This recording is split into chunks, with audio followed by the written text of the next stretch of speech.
repeat that for the public to understand, because it would seem to us there is a misunderstanding, or it's a deliberate attempt by some individuals to paint the prosecution team of the government bad by saying they did not do their homework well. But that is not true.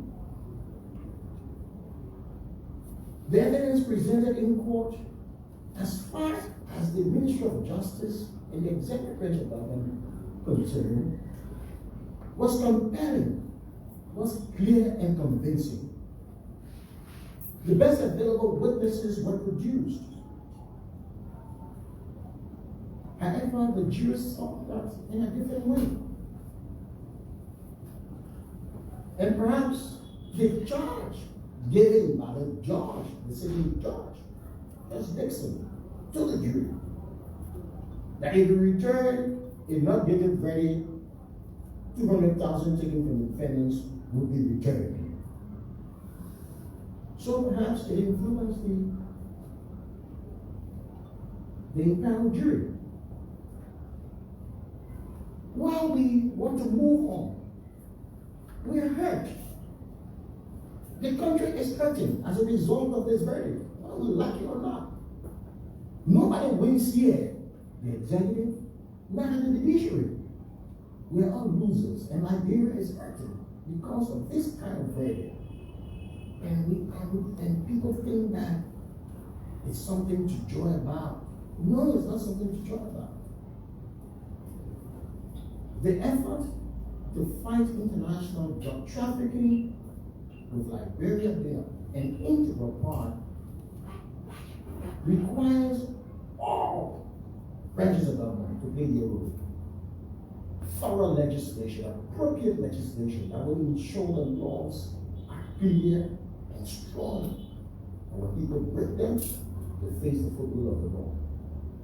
The courts must do their part in ensuring without fear or favor that those who are brought before them accused of committing such serious crimes face the full weight of the law. The security forces themselves, through the executive, must be vigilant, as in the case of the as in the case of the 100 million, in ensuring that they clamp down on those trying to use our shores to traffic drugs to other parts of the world. So it is not just an executive fight. It is a fight for Liberia, a fight for all three branches of our country to come together. So this case, this verdict, is not one of celebration for any party. We're worried about it. We're concerned. We're concerned. The evidence presented at the trial included a packet of the drug. Somebody argued that, why did the joint security have to burn the drugs before the trial? What difference was it made? During the burning of the drug, it was made clear that samples of the cocaine were being stored for preservation and presentation to the court as evidence. And certainly the prosecution team did so through the Ministry of Justice. Why it takes a whole $100 million worth of container to let it continue. So that argument is moot. What's in the whole? So I said, the people didn't see the drug. So because they didn't see the drug, they weren't complaining. But there was a public display of the drugs with international presence, international security presence, to show that the drugs were caught and they were disposed of, and that packets of it were taken, one of it was taken and preserved for court trial. And at the court trial, it was accused and expert witnesses confirmed that what was in the packet was indeed a harmful drug, cocaine, that was brought in on that container. What more convincing would that argument have been in the light of all of the things that happened? The phones containing the tracking number of the container and photographs of the boxes of drugs were found in the phone of the defendant in Madam County, and those were presented also as part of the evidence. The CCTV footage of the transactions were submitted also into evidence of these people. So what are we talking about? What more? I hear somebody say, oh, the container wasn't in the people's name. Pray God tell me, who will be transporting such dangerous substance and put their name on it? Who will do that? Nobody does that. 100 million worth of drugs. They are put my name on there and say, for Ledgerhood, bound for the free program all over. Who does that? So, when I hear these kinds of arguments to validate what has now become a ridiculous matter and a sting in our country, it beats my imagination that people can make these kinds of insinuations in defense of something that is simply indefensible. The defendants tried to pay as much as $1 million, as far as we heard, for the container. A container that costs anywhere between $15,000 to $30,000. They insisted. And to the extent that they went to pay the money, $200,000, got arrested. Wasn't it sufficient evidence that they were the owners of the container? And somebody said, no, their name should be on the manifest perhaps for the container. Then I show that for them. They want to buy people. Amen. An international security sting involving the joint security and our international partners that led to the arrest of these people. And somebody comes and argues to the contrary.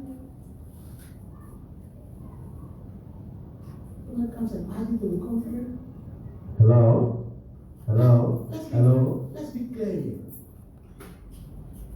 This is not fair to us. It's not fair to Liberia. The man who, the Henry Costello, who's the principal man involved, why did he flee if he knew he did nothing wrong? Fled the country. He is the one who, you understand, send the money for these people to go and pay for the country. So why did he run away? If he did nothing wrong. And while the arrest was taking place of the other people, two of them ran, right? We just regurgitating all of this so people understand. Two of the people ran away. You know you go by people. Joint security reached there and said, we're arresting you. Then you run away. Run away from what? And you know you go by people. Ran away as far as Sierra Leone, went to Freetown. And they were arrested there and brought back to the ruling of this trial. And somebody said, the evidence not overwhelming. Amen.